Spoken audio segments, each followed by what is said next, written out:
good morning sa inyong lahat, Luzon, Visayas, Mindanao, sa aking mga followers, sa aking mga viewers, sa aking subscriber dito sa aking channel, YouTube Kalihok Kasabong TV. Nandito man ako sa umaga nagbigay ng mga konting tips sa inyo tungkol sa alaman sa pag-alagang manok. Tulad ko ang pag-alagang manok, nandito lang ako sa parte ng Maynila, siyudad. Hindi damuhan ang pinaglagyan ko. Hindi katulad ng farm na nagtanim sila, kahit bukod na probinsya ang ginawa nilang farm, may tinanim silang mga damo-damo, tinawag Carabao grass dito sa akin. Walang damo ang pinaglagyan ko dahil lupa lang. Ang ginagawa ko nito, paminsan-minsan, kundi ako bising-busy, nangunguha lang ako damo sa makilid-kilid sa labas. Bibigay ko sa aking mga manok, yung mga sariwang damo, lalo tag-ulan ngayon, daming tumubo sa tabi ng karsada mga damo. Pero kung busy-busy ako, hindi ko makatikim ng damo. Kasi pinaka-importante dito sa pag-alagag manok din, nga makatikim sila paminsan-minsan ng sariwang damo. Kaya lang may magandang loob sa akin, nagpitas ng malunggay, ibibinta niya sa palengke dito sa malapit lang sa pinaglayan ko sa aking mga manok. Dito ang malunggayan niya. Ang mga reject ibinigay niya sa akin dahil alam niya nga kailangan ko ipapakain ko sa aking manok. Marami ito. Makatikim lahat ang mga manok ko nito, babae lalaki. Alam niyo ba dito sa siyudad sa amin sa Maynila dito, kung bibilihin mo ito, malaking halaga na ito, ang dami nito. Yan ang 10 piso. Yan, isa, dalawa, tatlo. Ito lang ang 10 piso o sa kadami nito. Kaya lang reject ito, kaya binigay sa akin, hindi na mabili ito kung dadalhin sa palengke. Kasi ako mismo bumili ako sa palengke ng panggulay namin kung panghalo sa tinulang isda, tinabaw. 10 piso talaga sa 3 piraso, yan lang. Kadami ang 3 piraso. 10 piso.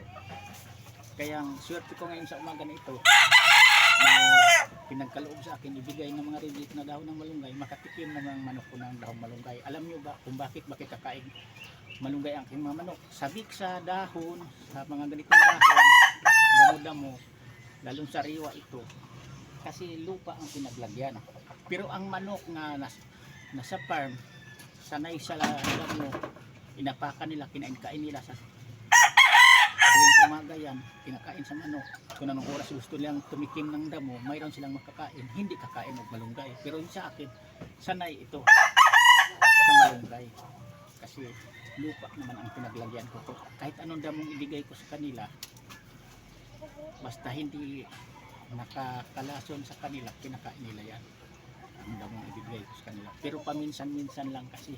Tulad nito, ang mahal ng malunggay kung Hector reject, hindi ito ibibigay sa akin dahil tira na ito. Kung ito kadami kung dadalhin mo sa palengke. Kaya kayong mga baguhan pa lang, sana mayroon tayong matutunan dito sa aking mga content, sa aking i-upload sa aking channel, sa aking YouTube Kalihok Kasabong TV. Dahil ang content ko dito, sinasabi ko, pinakita ko sa inyo, actual, totoo yan. Tulad dito na ginagawa ko mismo para sa ikabubuti sa pangatawan sa ating mga manok.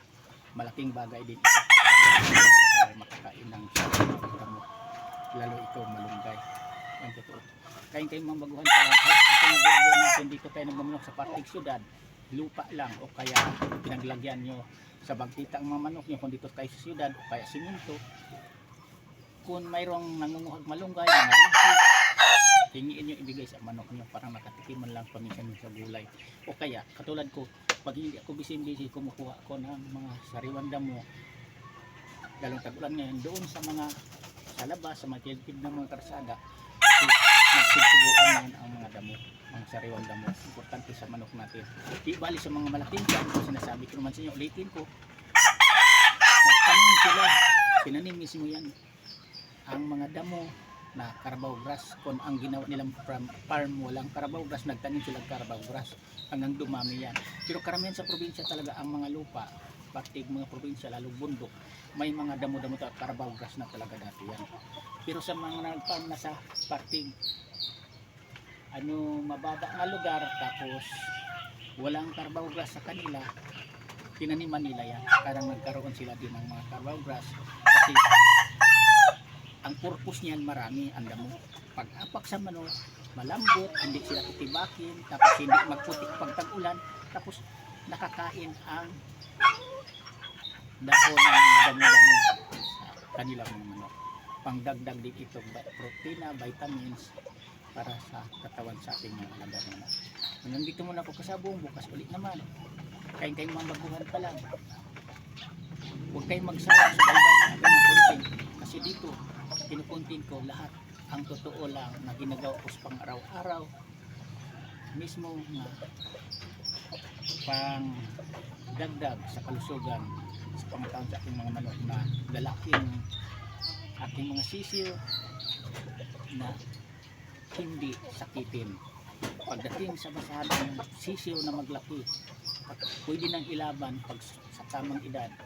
Pagdating sa basahan may laban yun. Matibay sa labanan ang sisiyo natin na naglaking sakto sa alaga, tapos naglaking hindi sakitin. Lamang tayo dyan sa panalo ay sa talo. Pag yan ang gagamitin natin panglaro panglaban, ang manok talagang mula pagkaliog hindi nakaranas ng kalughang sakit. Yan lang. Thank you ulit sa panonood.